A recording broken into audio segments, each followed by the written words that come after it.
okay, this is what this person is telling me that they think is the problem. What I want you to do is reveal to me, Father, in my third eye. Show me what this problem really is. Like, I done got all the stories that I need. I done got all the information. Now I got all the information that we need so we can handle this. I need you to reveal to me what the true problem is, what the root of it is. All right, now let me take care of that root. All right, now we understand what the root of the problem is. What's the assignments and attachments that's going to be connected to this thing that, again, is causing us a problem or causing us the issue?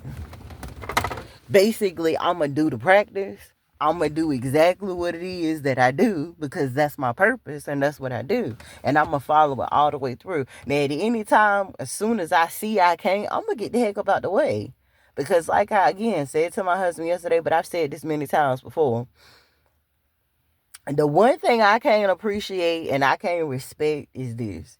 The whole time you think I'm in your way, you think I'm a problem, you think I'm an issue, you think that, oh, you don't need me around, boo, boo, boo. It don't matter. The first thing as a self-aware woman that I'm going to say to you as a coach, I'm going to say to you is this. For 1 second, take your selfish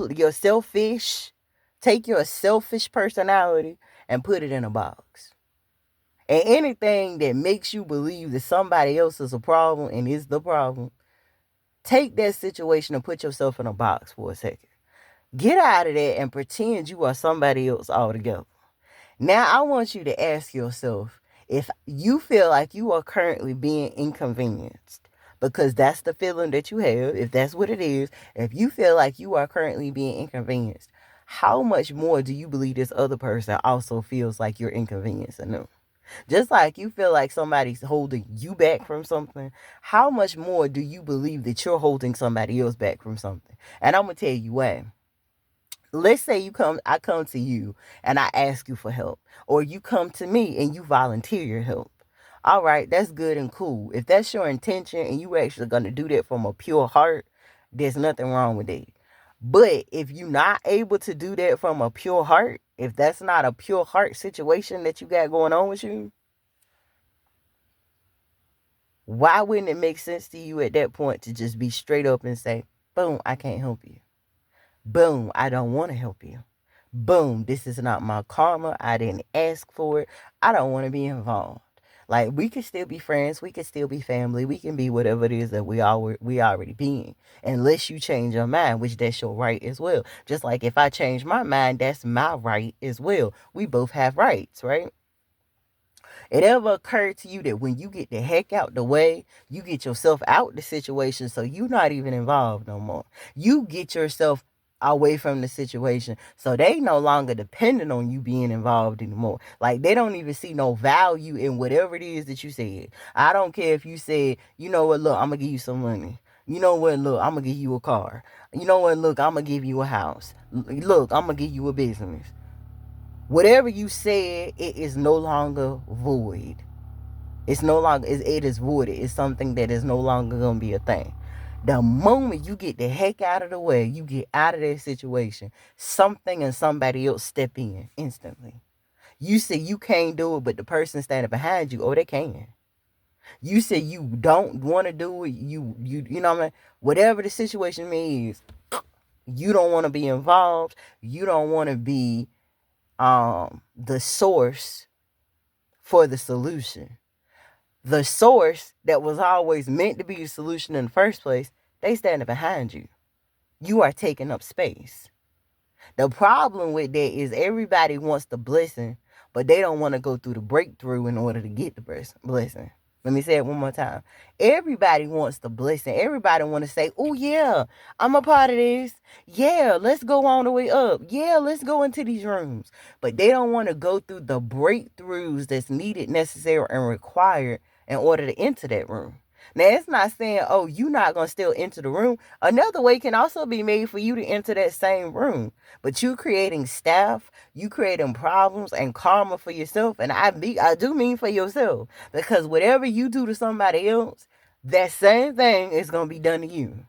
If somebody's hungry and you got a piece of bread This is literally the word of God. Somebody's hungry. You got a piece of bread that you could give them to eat, but you give them a rock. Guess what? When you hungry, somebody is going to be activated to hand you a rock too. But if you say, look, I got this piece of bread, I don't have enough faith in me that if I give this bread to this person that's hungry, God is going to create a whole buffet to give me. God is going to overflow my refrigerator, my deep freezer, and my cabinets if I give this up. And I ain't saying nothing to y'all that just sound pretty. No, baby, this is the relentless spirit still talking through me. I have given somebody my last piece of bread. I have given somebody my last dime, dollar, quarter, $20 bill, $10 bill, $5 bill. I have even given somebody 75 cents. And in less than an hour, God gave me $100, that is. So what you hear me saying to you is, if you want to be a part of the process, there's nothing wrong with it. If you have the grace and the mercy and the favor and the energy and the strength to be a part of the solution, that's awesome. That's great. That's wonderful. That's what it is. But if you are not, that's not your bag, that's not what you want, that's amazing too. Get the heck out the way, because you are holding back other people's relentless spirits from being able to keep on keeping on.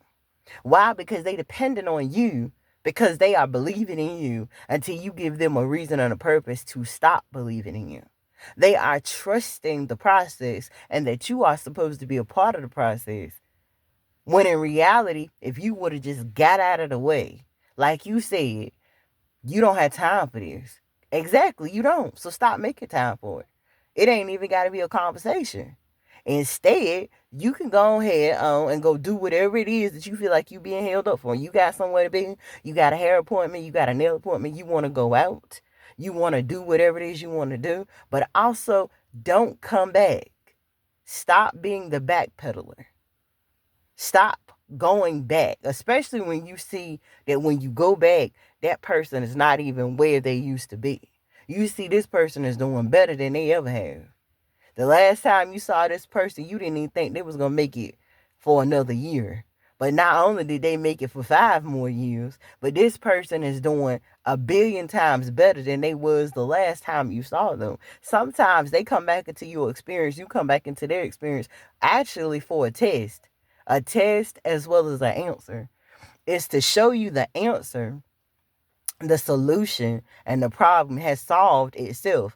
Rather, God has stepped up, stepped in, and solved this problem, this issue. And when people step into your experience and you on the other side of that stick, sweetie, that God didn't bring that person back into your life because, oh yeah, they finally make an amazing mate. No, that was a test.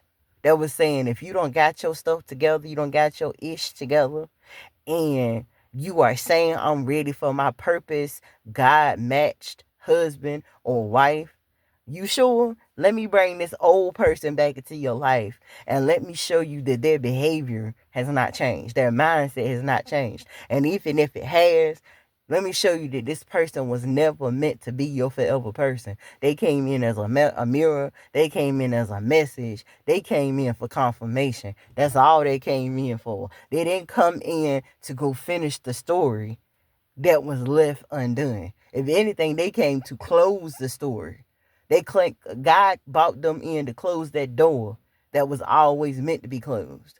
That was always meant to go. But it's also being used as a test. And I don't care if this is relational. I don't care if this is business. I don't care if this is friendship. I don't care what it is. Even family. Yes, even family. Sometimes family come back into your life so you can see you didn't go through those things you went through before for nothing. It was a reason and a purpose. And I took all them ashes and I gave you beauty. Even though you may or may not have wanted to see this person getting what's coming to them, I want you to see you didn't need to take revenge on your own hand. And you didn't have to take revenge under your own understanding. I got it. I protected you. I was the doctor. I healed you. I was the lawyer. I defended you. I defended you. I gave you your just reserves. I'm showing you, good and faithful servant, that you've been a good servant for a long time. Now watch me elevate you. Let me take you higher. This was just a pit stop so I could show you You got ready to make people into your life as being that sister, that brother, that cousin, that mama, that daddy, whatever it is you felt like you was missing. But I was always those for you. I was always those for you. I brought you in just for this. Maybe I brought you into this family just for you to meet your husband. Maybe I brought you into this family just so that you could see what a well adjusted, healthy, or even a toxic but adjusted toxic family could be like, because nobody's perfect. If you've been spending your whole life looking for the perfect parents, the perfect brothers and sisters, the perfect cousins, the perfect brothers, the perfect best friends, baby, there's nobody in this world perfect. But there are people that's perfect for you, because where you weak, they are strong. Where you are strong, they mean me weak. Put y'all together, y'all are unstoppable. But stop thinking that something is something that is not. Stop trying to make something into something that is not. Stop trying to make people into things and people and circumstances and situations and playing titles and roles in this thing called your life and your world, and thinking everything is just going to flow. Instead, be the observer and then just let everything flow. Okay? But that's what it's like to have a relentless spirit. And you may already have one, or you may need to adopt one. I wish that you had came with me to church this past Sunday, and for your own understanding, have gotten the full taste of what the pastor was cooking when it came down to having a relentless spirit. But I was born with it. That's why I've been through so much hell and high water, and I don't look like it, because I have it. That's why I can't stop. Rain, sleet, or snow. It don't matter. Healthy body under the weather. I'm still not gonna stop. I'm no longer afraid to get up in the morning. If anything, now I jump up in the morning. Because I'm like, whatever I have to do that day, it may be some things I don't want to do, but I'm going to get them done. I'm going to get them done, and then I'm going to enjoy the rest of my day. And that's just the tea. But I love y'all, whether this help you today, tomorrow, or 165 years from now. Only let this be a template to get you and keep you in alignment for your greatest and highest good. I hope y'all have an amazing day. You heard me, and peace.